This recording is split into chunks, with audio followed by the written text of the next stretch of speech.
यह कहानी एक ऐसे जहाज की है जिसे भूतिया जहाज कहा जाता था। यह जहाज समुद्र में अनगिनत कहानियों और रहस्यों को समेटे हुए था। लोग कहते थे कि जो भी इस जहाज के पास गया है वह कभी वापस लौट कर नहीं आया है।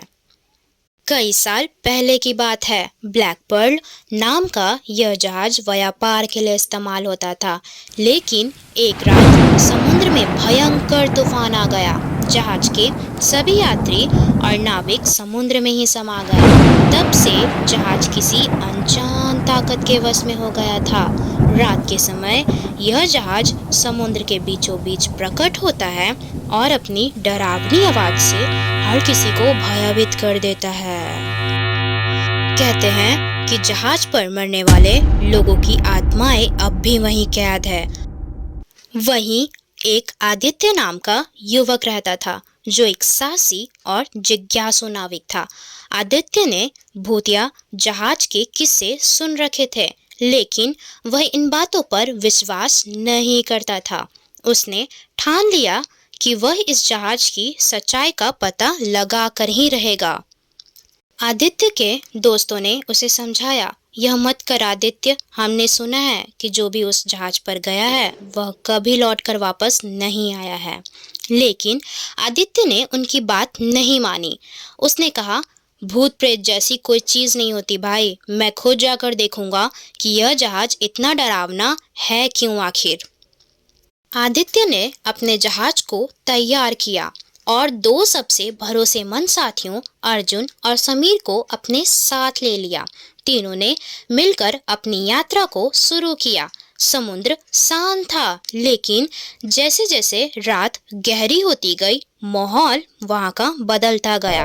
ठंडी हवाएं चलने लगी और आसमान काला दिखने लगा। आखिरकार दूर समुद्र में एक पुराना जहाज दिखाई दिया। यह वही भूतिया जहाज था। आदित्य, अर्जुन और समीर ने हिम्मत जुटाई और उस जहाज पर चढ़ गए।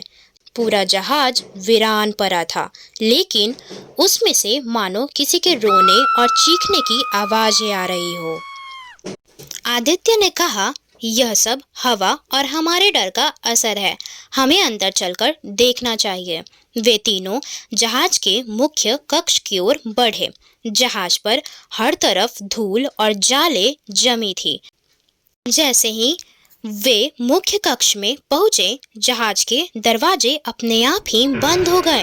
अर्जुन घबरा सा गया और बोलने लगा, आदित्य, मुझे कुछ यहाँ ठीक नहीं लग रहा है, हमें वापस घर चलना चाहिए।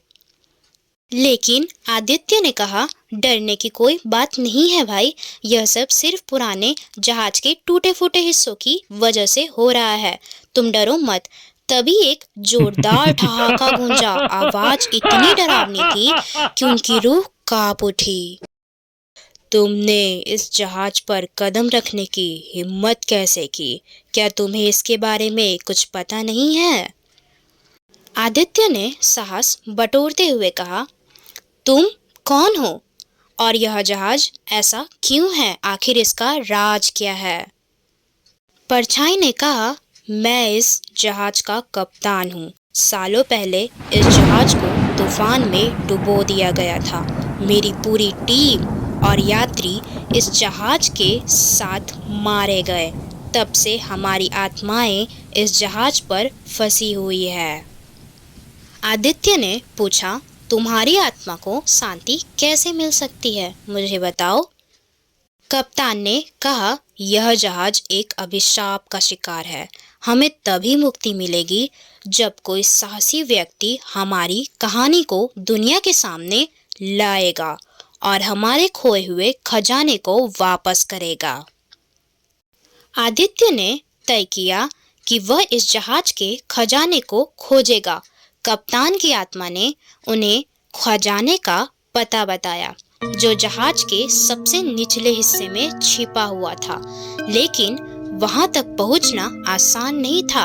रास्ते में कई अजीब और डरावनी घटनाएं घटी। जैसे ही वे खजाने के पास पहुंचे, जहाज जोर जोर से हिलने लगा जैसे वह डूबने वाला हो। अर्जुन और समीर डर गए थे, लेकिन आदित्य ने जल्दी से खजाने को उठाया और वहां से तुरंत निकल गया और उस आत्मा को सौंप दिया। खजाने को पाते ही कप्तान की आत्मा ने कहा, अब हमें शांति मिलेगी। धन्यवाद साहसी नाविक, तुमने हमारी अभिशाप को खत्म कर दिया है।